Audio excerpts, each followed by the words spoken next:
이 말씀 중심으로 시대를 이해하고 활용하고 넘어서라 두 번째, 거인의 어깨에 올라타라. 이것이 오늘 말씀의 주제입니다. 하버드 비즈니스 스쿨의 리더십 이니셔티브에서는 20세기 최고 경영자 80명을 업무들을 확인하고 분석을 해왔습니다. 그래서 지금 시대가 요구하는 리더십이 무엇인가?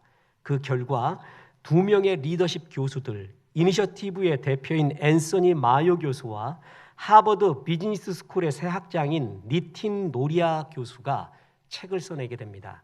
그들의 시대에 20세기의 가장 훌륭한 비즈니스 리더들, 아쉽게도 번역은 되지 않았습니다. 책 2권에다가 요약을 하며 현대가 요구하는 리더십의 원형들을 추렸습니다.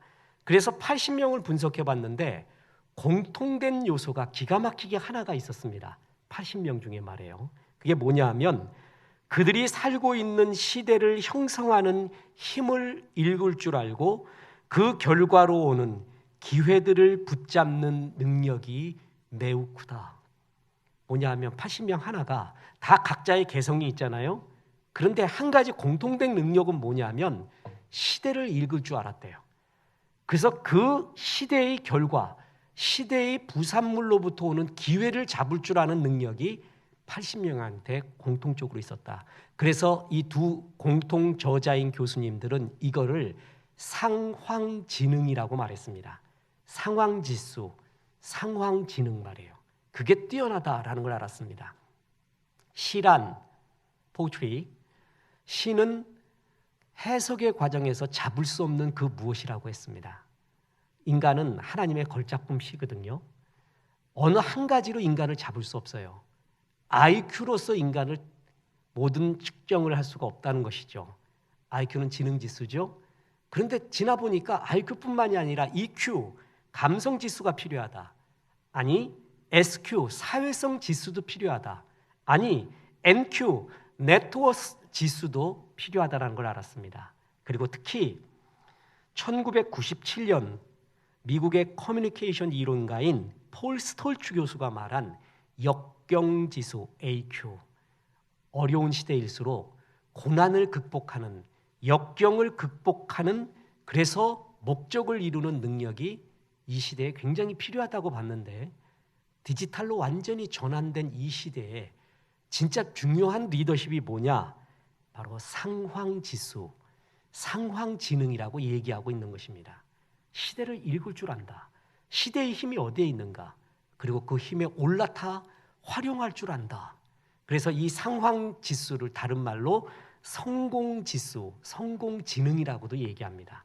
성공하려면 바로 이러한 시대를 읽을 줄 알고 시대에 올라탈 줄 아는 사람이 성공한다라는 것입니다. 어느 역사를 보면은요, 역사의 어느 한 세기에 영웅들이 쏟아져 나오는 시대가 있습니다. 그거 참 희한해요. 그에 대한 분석이 여러 가지지만 영웅들은 어떻게 쏟아져 나왔는가? 시대를 읽을 줄 알았어요. 시대를 탈 줄 알았어요. 그래서 영웅이 되었다라는 것입니다. 사도 바울은 그 당시의 시대의 문명을 가장 잘 활용했습니다. 로마의 문명을 가장 잘 활용해서 복음을 전했고 하나님이 자기에게 주신 것을 가장 잘 활용하여 하나님께 영광을 돌렸습니다. 그렇습니다. 시대를 이해해야 합니다. 그리고 시대를 활용해야 되고 시대를 넘어서야 됩니다. 오늘 우리는 시대의 활용의 이야기를 나누고 있습니다. 그리스도인들은 시대를 이해할 줄 알고 그 시대를, 문명을 어떻게 복음을 전하는데 주님의 영광을 위하여 활용할 줄 아는가? 이것이 굉장히 중요한 우리의 이 시대적 사명입니다. 첫 번째 주제가 이것입니다. 시대의 거인을 잘 파악하라. 역대상 12장 32절 오늘 본문 보면 이사갈 자손 중에서 시세를 알고 이스라엘이 마땅히 행할 것을 아는 우두머리가 200명이니 그들은 그 모든 형제를 통솔하는 자이며 시세를 알았습니다. 그리고 이스라엘이 그 시세 가운데 마땅히 행할 것, 어떻게 행할까? 시대를 어떻게 활용할까?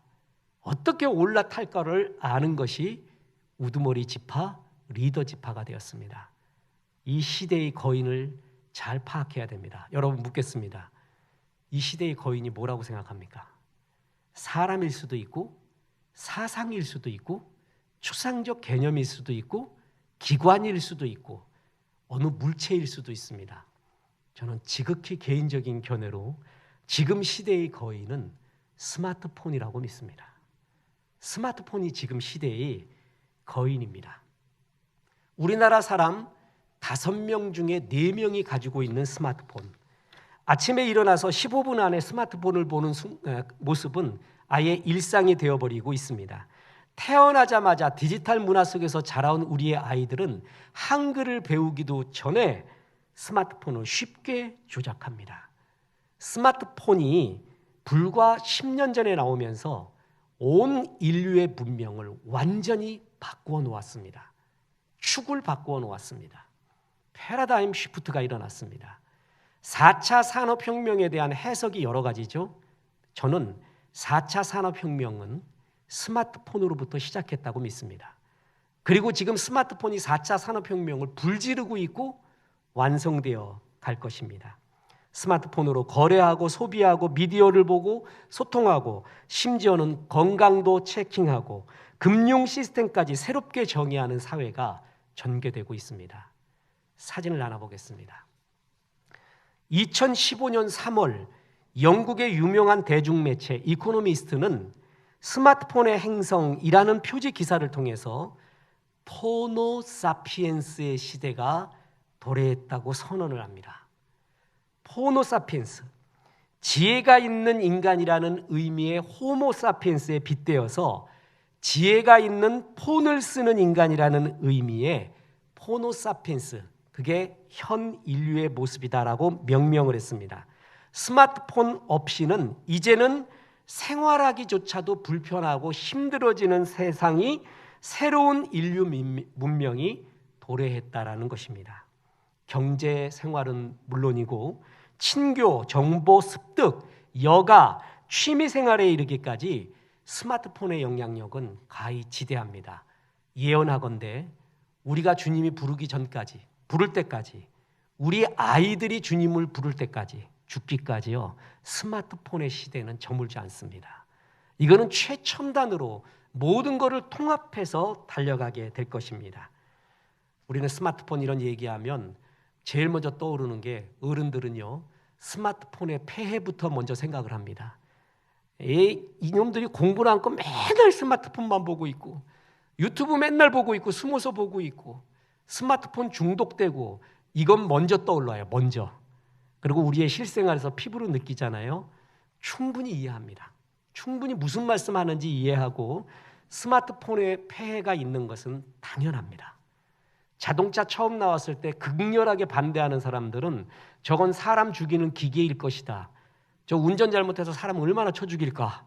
그 얘기만 계속 떠들어댔습니다. 똑같은 얘기예요. 충분히 이해해요. 그렇지만 피할 수 없습니다. 애들한테 단기간 동안에 디지털 금식이라고 하죠. 디지털 제품, 스마트폰을 비롯해서 끊고 아날로그 그리고 묵상만 해라. 단기간의 효과는 있을 수도 있습니다. 결국 디지털로 다 돌아가는 시대, 막을 수 없고 피할 수 없는 이 시대가 우리에게 왔고 스마트폰은 우리가 가장 가까이 하는 존재가 되었습니다. 그래서 포노사피엔스라는 또 하나의 책을 쓴 우리나라의 최재붕 교수라고 있습니다. 이분이 강연도 참 구수하게 잘하고 시대 변한 거 빨리 인식하십시오. 이렇게 이야기하고 있는데 거기에 보면 우리 이제 인간은 5장6부가 아니라 5장7부가 됐대요. 장기 하나가 더 생겼는데 그게 바로 스마트폰이라고 합니다. 그래서 여러분 잊어먹는 것 중에 잊어먹으면 정말 정신이 혼미해지는 게 하나 있어요. 스마트폰이에요. 다른 건 잊어먹어도 돼요. 근데 스마트폰 잊어먹으면 거기에 내 모든 게 들어가 있어요. 연락처부터 사진부터 비밀부터 뭐 자료 쌓아놓은 것부터 모든 게 들어가 있거든요. 그래서 5장6부가 아니라 5장7부가 됐대. 이건 받아들여야 됩니다. 이 시대 속에 우리가 살고 있구나. 개인의 영역뿐만이 아니라 사업의 영역에서도 마찬가지입니다. 대형마트보다는 모바일, 온라인 주문이 더 많아진 것, 그것은 너무나 우리가 잘 알고 있지 않습니까? 기업이라고 하면은 지난 50년 동안 정통적인 기업과 경제의 유통의 과정이 있었어요. 제품을 만드는 기업, 제품을 유통하는 기업, 그 제품을 광고하는 기업, 그리고 그것을 지원하는 금융기업, 그리고 거대한 소비자. 이것이 경제의 사이클이었거든요. 이게 다 달라지고 있습니다. 이게 다 순서도 바뀌고요. 다른 패러다임, 디지털로 전환되고 있다는 것입니다. 지금도 이런 경제 구조가 있지만 점점 중심이 디지털 플랫폼으로 움직이고 있습니다. 2021년도, 작년도, 올해는 아직 통계가 나오지 않았기 때문에 2021년도 세계 10대 기업이 있습니다. 애플, 구글, 마이크로소프트, 사우디 아람코, 테슬라, 아마존, 버크셔 해서웨이, 페이스북, 텐센트, 알리바바. 이런 기업들은 지금 지난 50년간 기업들이 돈 벌어온, 그래서 기업을 일으킨 형태와 완전히 다른 형태를 가지고 있습니다. 디지털 플랫폼, 디지털 세상으로 회사를 완전히 바꾸고 난 다음에 세계 10대 기업이 됩니다. 구글, 페이스, 아마존이 TV 광고하는 거 봤습니까? 사람들이 알아서 찍어요. 알아서 이거 좋다고 해요. 알아서 이걸 하자고 해요. 이렇게 소비자가 팬이 돼서 만들어가는 이 시대가 오게 되었습니다. 아시아의 3대 기업이 그래도 우리나라도 들어갑니다. 텐센트, 알리바바, 삼성이 들어갔습니다. 그 가운데 텐센트, 우리나라의 카카오톡 같은 중국의 메신저 웹 위챗을 만드는 기업이었는데 그걸 통해서 돈 벌더니 게임 산업에 돈을 다 투자합니다. 그래서 전 세계 게임 넘버원, 게임 기업 넘버원 텐센트. 이런 거 도대체 우리가 생각했던 세상입니까? 그런데 이런 세상이 전개되고 있습니다. 방송가에서도 지상파 방송은 힘이 50% 사라지고 그 50%를 누가 갖고 갔냐 하면 유튜브와 네이버 같은 포털 사이트가 50%의 힘을 가지고 갔습니다. 은행 선배님들, 은행 가신 선배님들이 한탄을 합니다. 은행에서요, 텔레뱅킹, 인터넷 뱅킹, 자동화 기기, 이거 세 가지를 가리켜 무인 서비스라고 합니다. 이 무인 서비스가 2018년도 기준 90.5%입니다. 창구에서 사람이 처리한 게 9.5%였습니다. 산술적으로는 그러면 90%의 지점이 없어져도 된다는 얘기입니다. 실제 시티은행은 80%를 폐쇄해버렸고 2015년도 4,314개에 해당되던 시중은행의 점포는 2021년 3,546개로 지난 5년간 68개가 줄었습니다. 예상컨대 반이 더 준대요. 이때 제일 힘든 게 노인네들이에요. 노인네가 어떻게 텔레뱅킹을 하며 핸드폰으로 뭘 하며 가서 지점 가서 사탕도 얻어먹고 박하사탕 먹으면서 대접받고 거기서 좀 이렇게 뭐 좀 하려고 하는데 지점이 없어져서 데모를 하고 있잖아요. 우리 마을에서 이 은행 없어지는 거 하지 말라고 대책위원회까지 해가지고 플랜카드까지 붙여요. 아무리 그래도요, 기업도 이윤이 나야 되잖아요. 어쩔 수 없이 모든 게 디지털화 되어가고 있습니다. 받아들여야 돼요. 그리스도인들도 우리가 지금 예배 드리고 있잖아요. 대면 예배 드리고 코로나 때문에 어쩔 수 없이 방송으로 드리고 있습니다. 묻습니다. 방송 뭘로 보죠? 여러분 방송 예배 드릴 때 뭘로 보세요? 거의 스마트폰이죠. 어떤 자녀들은 어머니가 스마트폰이 불편하니까 보기에도 너무 작게 보이니까 큰 스마트 TV를 사줬대요. 자녀가 예배 잘 드리라고. 이런 자녀는 극히 드물고 지금 거의 뭐냐 하면은 스마트폰으로 예배도 드립니다.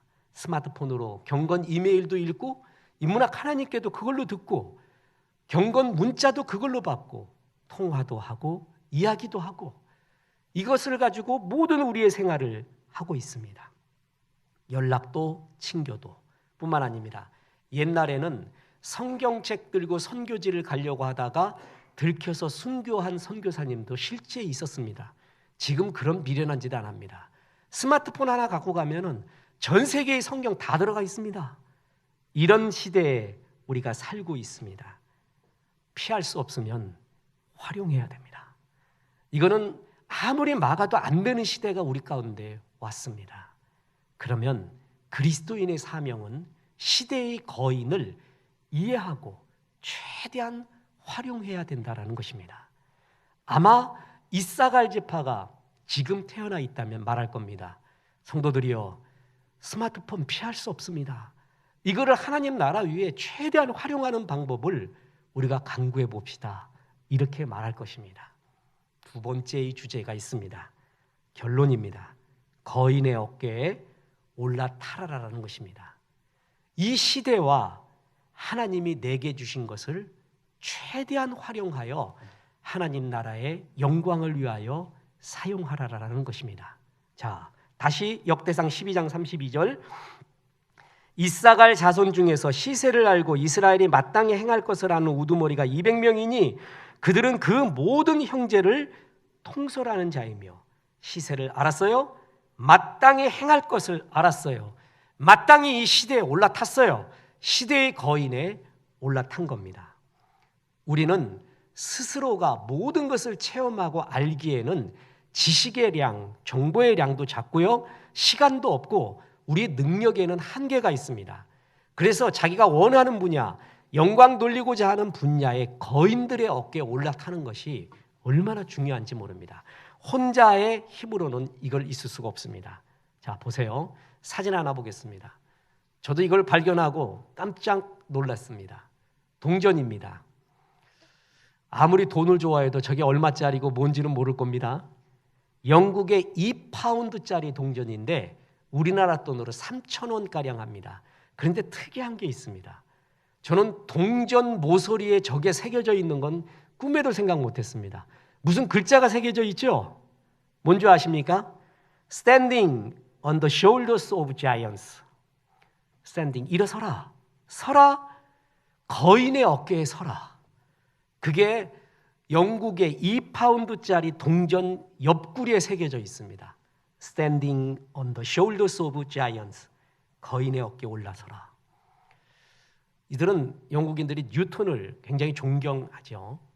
1676년 뉴턴, 만유인력의 법칙을 발견한 뉴턴이 자기의 과학적 경쟁자였던 로버트 훅에게 보낸 편지에서 뉴턴이 그런 말을 했습니다. 내가 남보다 더 잘 보고 더 멀리 봤다면 그건 거인들의 어깨에 올라선 덕분입니다. Standing on the shoulders of giants. 그걸 새겨놓은 거예요. 이 말을 아인슈타인도 되게 좋아했습니다. 그래서 아인슈타인도 뉴턴이 쌓아놓은 업적 위에서 그 위를 올라타면서 더 멀리 보면서 상대성 이론을 만들어냈던 것입니다. 뉴턴 이 사람은 세상에서 없었으면 얼마나 편했을까. 이 사람 때문에 미적분 나온 거 아시죠? 물론 발명한 건 아니지만 그 미적분의 현대적 의미, 철학적 의미를 알고는 기절하는 줄 알았습니다. 역시 천재는 있구나라는 걸 알았습니다. 그것도 이 모든 중요한 이론을 흑사병이 났을 때, 그래서 대학이 폐쇄되었을 때 한 1년 동안 안식하면서 다 만들어내요. 대단하죠?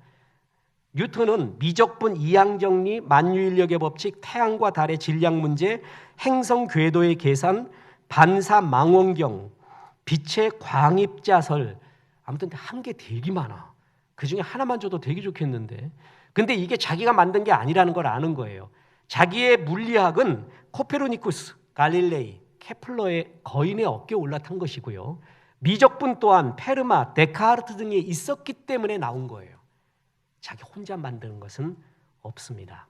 거인의 어깨에 올라타라. 이거는 뉴턴이 말해서 유명해졌지만 사실은 뉴턴의 말은 아닙니다. 원래 중세 철학자, 스콜라 철학이 발전하던 시대 파리 남서부의 사르트르 대성당의 부속 대학 교수였던 철학자 베르나르 드 사르트르가 한 말이에요. 거인의 어깨에 올라탄 난쟁이들. 우리는 난쟁이지만 거인의 어깨에 올라타면 거인의 힘을 잊고 심지어는 더 멀리 볼 수도 있다. 이게 그때 했던 말이고 뉴턴이 그걸 인용했고 사람들이 이 말을 좋아했고 심지어는 돈에도 새겨놓은 거예요. 목사님, 이 이야기는 학문자의 이야기, 철학자의 이야기가 아닙니까? 아니에요. 제대로 활용하면 현실에서 얼마나 승리하는지 모릅니다. 미국 가면 제일 큰 마켓이 있습니다. 월맛이라고 아십니까? 그 월맛의 창업자인 샘 월트는 자기의 자서전에서요, 내가 한 일의 대부분은 남의 일을 모방한 것이었다. 그래서 월맛도 어떻게 만들어졌냐 하면 브라질의 한 업체를 모방해서 백화점과 슈퍼마켓을 결합시킨 겁니다. 근데 그 사람은 성공 못했고 샘 월트는 성공을 한 거예요. 이 세상에서 순도 100%의 새로운 아이디어는 없습니다. 전부 옛날 거예요. 있는 거예요. 그걸 잘 결합시키는 거예요. 제가 얘기할 때요, 독서의 3대 요소를 얘기할 때 다독, 다작, 다상량을 말하잖아요. 근데 저는 하나의 요소를 더 더해서 다정리라고 했어요. 그 중에 다상량이 뭐냐면 상량에 대한 해석이 여러 가지예요. 그 중에 중요한 해석이 연결의 힘입니다. 새로 만들어내는 게 아니라 있는 것들을 기가 막히게 연결할 줄 아는 힘이 있느냐는 거예요. 그걸 볼 줄 아느냐는 거예요. 그 대표적인 게 애플사 아닙니까? 스티브 잡스는 새로 만들어낸 거 하나 없습니다. 있는 거 전부 연결한 거예요. 기가 막힌 연결의 힘, 그게 상량, 연결의 힘이거든요.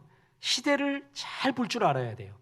그래서 어떤 걸 결합하고 어디에 올라타면은 이것이 하나님의 영광을 돌릴 수 있는가? 바로 그런 어깨에 올라타는 힘, 그게 상황지능이라고 했죠. 그게 이 시대의 굉장히 리더들 중에 중요한 진리라고 말하는 겁니다.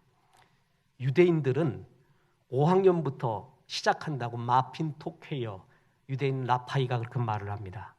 유대인의 가장 강한 점 중에 하나는 유대인의 3대 교육이라고 있죠. 그 교육 중에 하나가 토라, 무조건 암송시키는 거예요. 이게 왜 이런 얘기 있어요? 이건 뭘 의미해요? 얘기도 안 물어보고 무조건 창출 레민시를 외우게 한대요. 나중에 안 돼요.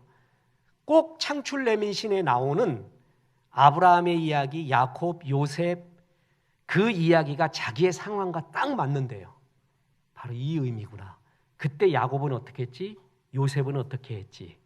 그래서 그걸 배우고 조상들의 이러한 토라의 전통, 탈무드의 전통, 이런 걸 존중하면서 시작해요. 그래서 5학년부터 시작한대요. 다른 민족들은 전부 1학년부터 시작하는데 얘들은 5학년부터 시작해서 유대 민족이 이 세계를 이렇게 크게 힘을 발휘할 수 있는 게 바로 거인의 어깨에 올라타면서부터 시작한 거라는 거죠. 거인이 뭔지를 볼 줄 알아요. 거기에 올라탈 줄을 아는 것입니다. 사도 바울이 그랬습니다. 사도 바울은요, 복음 전도를 위하여 당시 최고의 세계의 문명을 활용합니다. 그리고 하나님이 자기에게 주신 것을 최대한 활용할 줄 알았습니다. 시대의 문명, 내게 주신 거인, 그 모든 것을 올라탈 줄 알았던 게 사도 바울입니다. 당시 로마는 많은 나라를 정복하면서 모든 길은 로마로 통하는 팍스 로마를 이룩하였습니다. 길이 다 뚫려 있어요. 그러니까 바울은 선교를 할 때 그 뚫어놓은 열어진 길로서 전부 선교를 합니다. 나는 유대민족의 지배자인 로마의 길은 안 가겠다. 주여 구름 보내주시옵소서. 그래서 구름이 와서 손오공처럼 그거 타고 더 멀리 가서 로마가 닦아놓은 길은 안 가고 산도 넘고 물도 넘어가고 선교했다면 얼마나 좋을까요? 그런 게 성경에 기록되어 있다면 얼마나 좋을까요? 그렇지 않습니다. 그는 로마가 닦아놓은 그 길이 선교의 길이었습니다.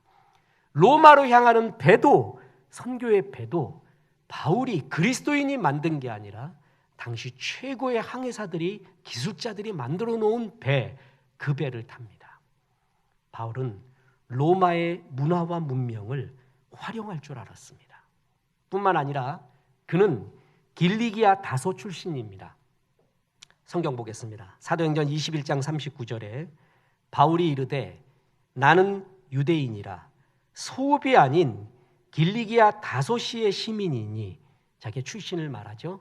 길리기아 다소, 오늘날의 터키 근방입니다. 터키 갔다 와 보신 분도 있겠지만 저도 여러분과 똑같이 앉아서 다 봤습니다. 요즘 앉아서 다 보거든요. 터키는 가장 큰 특징이 동서양이 만난다라는 거예요. 그러니까 서양적 요소와 동양적 요소가 함께 어우러져 있어요. 학문도 그렇습니다. 학문도 서양적 학문과 동양적 학문이 어우러져 있는 곳이에요. 그리고 사도 바울 당시에는 헬라 문명이 거기서 꽃피우고 있었던 때였습니다. 그래서 바울은 어릴 때부터 거기서 태어나고 자라면서 헬라 문화, 헬라어, 헬라 문명에 대해서 정통했습니다. 그래서 로마의 어느 지역에 가도 어색하지 않습니다. 다 아는 거예요. 아, 바로 이렇구나, 이렇구나. 여기 문명은 이렇구나. 그런 것을 그는 최대한 활용했습니다. 뿐만 아니라 나중에 신약 성경을 기록을 하게 되는데 그 신약 성경이 무슨 언어로 되어 있죠? 헬라어예요. 바울은 헬라어에 능통한 헬라 문명의 중심지, 헬라 문화가 꽃피웠던 다소에서 태어나고 그것을 최대한 활용했던 게 바울입니다. 뿐만 아니라 그는 다소에서 출생했지만 예루살렘에서 공부를 합니다. 예루살렘에 유학해서 가장 정통파인 힐렐파에서 배웠습니다. 그래서 바리새파가 됩니다. 이는 유대인 중에서 가장 정통파이고 그는 그래서 히브리어에 능통하고 구약의 해박한 지식을 갖고 있었습니다. 구약의 지식이 없잖아요. 로마서가 안 나옵니다. 에베소서, 갈라디아서가 나올 수가 없습니다. 그 정교한 구원론이 나올 수가 없어요. 구약의 제사의 이야기, 구약에서부터 나온 점진적 계시, 거기서 나오는 메시아에 대한 예언이 예수 그리스도다라는 것을 증명하기 위해서는 구약을 정말 잘 알고 있어야 돼요. 해박해야 돼요. 구약의 전통을 알고 있어야 돼요. 바울은 그 두 개를 다 갖고 있었습니다. 정말 부럽습니다. 그것을 주님의 나라를 위하여 충분히 활용했던 것, 그것이 바로 바울이었습니다. 뿐만 아닙니다. 그는 로마 시민권이 있었습니다. 이 로마 시민권은 당시의 최고의 영광이죠. 보장이었고 권리이자 책임이었고, 지금 미국 시민권이 그런가요? 어느 학자에 의하면은 지금 최고의 미국 시민권의 2.5배의 파워, 그거를 로마 시민권으로 표현한 학자도 보았습니다. 로마 시민권을 갖고 있었고 나는 이것을 배설물로 여긴다. 우리에게 제일 중요한 것은 하늘나라의 시민권이다라고 말합니다. 그래서 로마 시민권을 헌신짝같이 버렸느냐? 아닙니다. 지금 그 얘기와 하늘의 시민권의 이야기는 다른 코드의 이야기입니다. 그것이 소중하지 않다는 걸 알지만 그는 로마의 시민권을 복음 증거를 위하여 최대한 활용을 합니다. 그래서 그가 죽을 때 참수형 당했다고 다 믿고 있습니다. 목이 잘리는 것이죠. 베드로님과 안드레님은 십자가에 죽었습니다. 근데 로마 시민권자는 십자가에서 안 죽입니다. 고통스럽고 처참한 저주의 십자가거든요.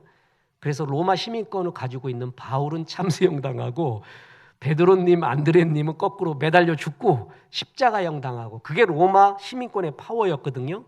그는 선교 중에 유대인들의 모함으로 인해서 체포되고 죽을 위기에 처하게 됩니다. 그때 이랬으면 얼마나 좋을까요? 하나님이 갑자기 천군 천사를 보냈어요. 엘리사 때처럼. 그래서 바울의 주변을 뺑 돌려요. 그래서 바울에게 칼을 찔르려고 해도, 창을 던지려고 해도, 가까이 가려고 해도 막 튕겨나. 이러면 얼마나 좋을까요? 그죠? 그러지 않았어요. 바울이 그때 사용한 게 로마의 시민권입니다. 자, 보세요. 사도행전 22장 25절. 가죽줄로 바울을 매니 바울이 곁에 서 있는 백부장도로 이르되 너희가 로마 시민 된 자를 죄도 정하지 아니하고 채찍질할 수 있느냐 하니, 28절. 천부장이 대답하되 나는 돈을 많이 들여 이 시민권을 얻었노라. 바울이 이르되 나는 나면서부터라 하니. 천부장이 너 로마 시민권 갖고 있냐? 나 돈 들여서 샀거든. 그때 로마 시민권을 살 수 있는 게 돈 많이 들이는 것, 전쟁터 나가서 공을 세우는 것. 오늘날에도 그러잖아요. 예를 들어 미국의 시민권을 따기 위해서 위험한 전쟁에 참여를 해요. 그러면 시민권을 주는 조건이 있잖아요. 로마 시민권도 그랬습니다. 돈을 받고 내고 살 수도 있고 전쟁에서 공을 세워서 얻을 수도 있었어요. 근데 바울은 뭐라 그러냐면 나는 악어야. 나면서부터 다 악어야. 너하고 류가 달라야. 너하고 같은 시민권이지만 류가 달라. 거기서 천부장이 껍벅 죽어버립니다.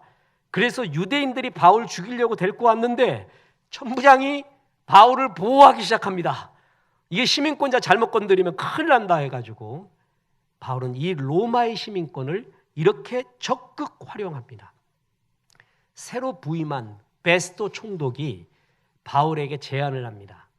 너 재판받을 때 그냥 예루살렘 가서 받아.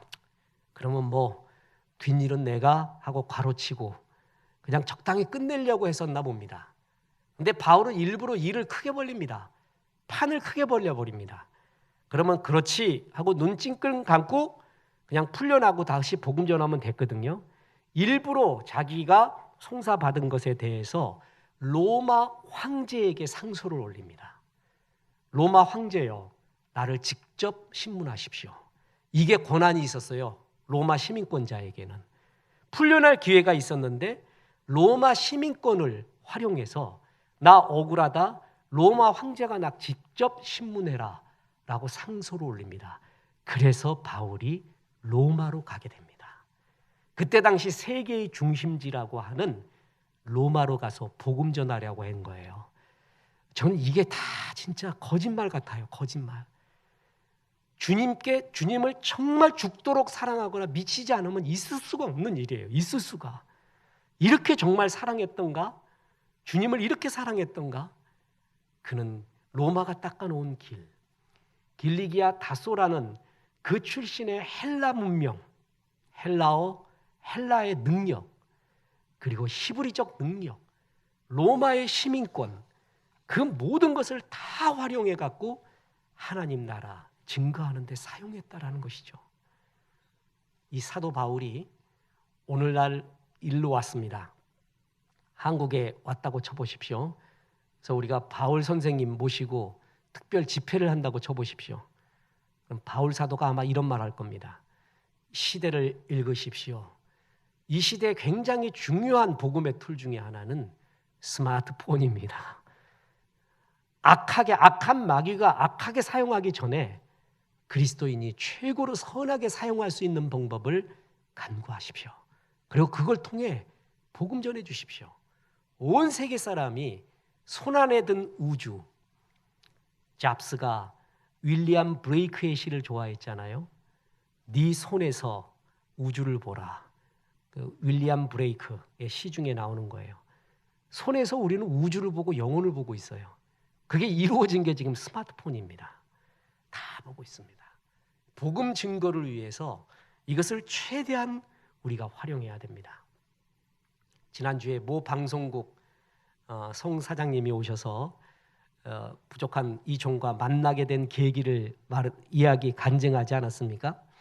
이 아나운서로서 그때 갔는데 어느 분이 군인 전도를 위하여 수방사 집회를 마련했습니다. 그래서 아나운서도 섭외를 하고 또한 많은 연예 예술인도 소개하고 결정적인 스피커, 메시지를 전할 목사님도 소개하고 그래서 메시지 전할 목사로서 제가 가고 아나운서로서 송 사장님이 가게 됐고 그리고 연예인들이 와서 거기서 군인들에게 이렇게 위로 공연을 하고 군인 제일 좋아하는 초코파이 주고 그리고 군인들 그 집회에서 주님 영접할까요? 그러면 굉장히 많이 영접합니다. 그 이유 중에 하나가 휴가증을 줍니다. 아주 박수도 천국에서 지옥까지 칩니다. 휴가증이 20장, 30장인가 걸려 있어요. 그때가 얼마나 좋은지 모릅니다. 이게 담당 PD예요. 이걸 주선한 분이 PD. 우리 교회도 간증도 했고 또 와서 우리 교회도 간증도 하실 분입니다. 저는 이분 생각할 때 기독 언론인 협회에 있는 분이고 얼마나 자기가 방송 PD라는 것을 복음 전도에 잘 활용하는지 모릅니다. 200, 300% 활용해요. 그래서 하나님 나라 복음 전하는데 자기의 갖고 있는 직업, 능력, 모든 것을 이토록 활용하는 사람을 본 적이 없습니다. 그래서 지저스 아미를 만들어가지고 이렇게 수없이 복음을 전하고 거기서 이제 송 사장님과 저가 만난 거예요. 그래서 둘이 만나서 항상 하는 얘기가 뭐냐면 우리 둘은 신적인 만남이야. 그렇게 만났으니까 그 얘기할 때마다 가슴이 뛰어요. 왜 이 간증을 하느냐? 그것을 주선한 PD님, 주선한 그분. 그는 정말 자기의 모든 걸 활용해서 복음 증거하는데 쏟았다는 것이죠. 바울이 그랬습니다. 우리 또한 지금 그렇습니다. 이 시대를, 문명을, 이 시대의 거인을 잘 올라타야 돼요. 자꾸 나쁘다고 폐해가 있다, 이건 안 좋다, 그 생각이 자꾸 들잖아요. 우리가 그게 벌써 꼰대화 되는 거예요. 꼰대화. 내가 지금 변화되는 것도 싫고 이거 귀찮기도 하고 이러는데 폐해가 어떤 것이든 반드시 있습니다. 그런데 역사는 뒤로 돌아가지 않습니다. 역사는 앞으로만 나갑니다. 이 시대는 지워지지 않고 더 발전해 갈 겁니다. 이것을 활용해야 됩니다. 복음, 하나님 나라 위에 최대한 활용하는 것이 얼마나 필요한지 모릅니다. 미국 템플 대학교의 초대 총장을 지낸 러셀 콘웰 박사님, 이분 책은 다 보라고 권해주고 싶습니다. 이분이 강연을 할 때 한 주제를 가지고 6,000회 이상을 강연한 게 있습니다. 다이아몬드 밭이라는 것입니다. 그래서 여러분 구글 검색에 들어가서 콘웰 다이아몬드 밭 그러면 무지하게 뜹니다. 이 사람 여기에 필 꽂혀가지고 이게 주님께서 내게 주신 사명이라 필 꽂혀가지고 얼마나 강연했는지 모릅니다. 거기에 이런 내용이 나옵니다. 농부였던 알리 하페드는 다이아몬드를 발견해서 어마어마한 부자가 된 사람의 이야기를 듣고 솔깃해집니다. 그래서 자기의 허름한 농장을 다 팔아서 다이아몬드 찾아 나갑니다. 발견하지 못합니다. 그리고 그는 시름시름 앓다가 무일푼으로 세상을 떠나고 맙니다. 그런데 얼마 후에 그 농장, 그 알리 하페드의 농장을 구입했던 사람이 농장 뒤뜰에서 다이아몬드 밭을 발견하게 됩니다. 그 밭이 현재 세계 최고의 다이아몬드 광산으로 알려진 골콘다 광산입니다. 실화입니다. 하나님이 내게 주신 것이 있습니다. 하나님이 내게 이거는 잘하게 주신 것이 있고 내게 하라고 주신 것이 있어요. 그게 다이아몬드예요. 그런데 내 밭에 내 안에 그거 있다라는 것은 생각하려고 하지도 않고 하나님이 내게 주신 것은 초라하다고 생각하며 내 남 부러워하다가 저 사람 쫓아가다가 복사본 인생 사는 게 우리 대부분입니다. 누구에게나 하나님은 다이아몬드를 줬어요. 그리스도인은 더욱더 그러합니다. 그리고 우리 속에 있는 하나님의 사명, 내게 주신 다이아몬드는 높낮이가 없습니다. 저는 이게 제일 좋습니다. 세상의 역사는 높낮이를 기록하거든요. 하나님 나라에서는 결코 높낮이가 없어요. 너에게 주신 것이 있어요. 그것에 집중해야 돼요. 우리 안에 좋은 늑대가 있고 나쁜 늑대가 있습니다. 나쁜 늑대는 내게 주신 것이 아닌 거예요. 거기에 밥 주면 안 돼요. 좋은 늑대는 내게 주신 것이 있어요. 거기에 밥을 줘야 돼요. 그래야 아름답게 하나님 앞에 쓰임받을 수가 있습니다. 젖은 장작은 아무리 불 지펴도 타지 않습니다. 젖은 장작에 가할 힘의 30%만 바싹 마른 장작에 집중하잖아요. 활활 타오릅니다. 젖은 장작, 내 것이 아닌 거예요. 아무리 해도 역사가 안 일어나는 것, 하나님이 내게 주시지 않은 것, 그건 집중하지 않아야 돼요. 대신에 내게 주신 것이 있어요. 그게 마른 장작이에요. 거기에 집중해 가야 돼요. 아쉽게도 나는 없는 게 있어요. 난 이걸 갖고 싶어. 이것도 하고 싶어요. 이것도 욕구예요. 이것도 마음이에요. 근데 하나님 안 주신 게 있어요. 허락하지 않은 게 있어요. 거기에 마음 쓰지 마세요. 거기에 너무 애통해하지 마세요. 대신 내게 주신 것에 집중하세요. 내게 안 준 것, 약점, 컴플렉스를 갚으려고 집중하면 제일 잘 되면 평균만 됩니다. 근데 하나님 내게 주신 것에 집중하잖아요. 100, 200, 300이 됩니다. 거인의 어깨 위에 올라탄 난쟁이는 거인보다 더 멀리 바라봅니다. 더 달려갈 수가 있습니다. 주께서 내게 주신 것, 그리고 이 시대에 하나님이 주신 것이 있어요. 그 모든 걸 활용하는 거예요.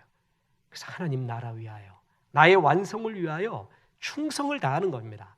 충성이라는 것은 하나님이 내게 주신 것을 잘 지키는 것입니다. 순교라는 것은 그 길을 가다가 주 앞에 가는 거예요. 그게 순교예요. 그것이 하나님께 영광 돌리는 영광스러운 일입니다. 자, 이사갈 지파는 시세를 알았습니다. 그리고 그 시세 가운데 이스라엘이 마땅히 행할 바를 알았습니다. 그래서 리더가 됩니다. 이 시대를 잘 분별하는 힘, 이 시대는 어떤 거인이 있는가를 볼 줄 아는 눈이 있어야 되고 그걸 활용해야 됩니다. 올라타야 됩니다. 시대를 올라타고요, 내게 주신 것에 올라타야 돼요. 그래서 하나님 나라를 위하여 사도 바울처럼 달려가는 겁니다. 그래서 이 시대를 사는 책임, 이 시대를 이기는 힘이 나오며 이 시대 속에서도 주의 복음을 전하며 너는 참 어느 시대 만나도 어느 때 만나도 이렇게 하나님께 영광 돌리며 살아왔구나 하는 칭찬 듣는 충성스러운 종 되시기를 주 예수의 이름으로 축원합니다. 우리 하나님 말씀 생각하며 주의 약속하신 말씀 위에 굳게서 찬송합니다.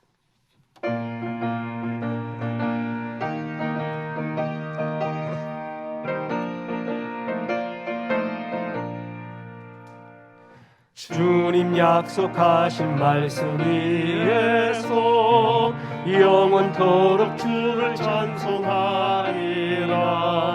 소리 높여 주께 영광 돌리며 약속 믿고 굳게 서리라.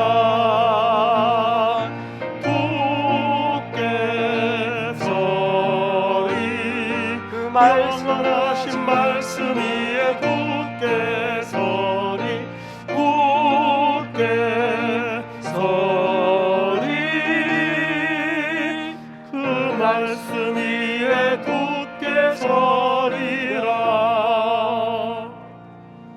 이제는 우리 구주 예수 그리스도의 은혜가 하나님의 크신 사랑과 성령님 이사갈 지파처럼 사도 바울처럼 시대를 이해하고 올라타고 승리하고 주의 영광 위에 살라 말씀하심이 이 말씀에 아멘한 성도들에게 함께 하셔서 이제부터 끝날까지 크신 영광 받으시옵기를 우리 구주 예수 그리스도 이름으로 축원하옵나이다. 아멘.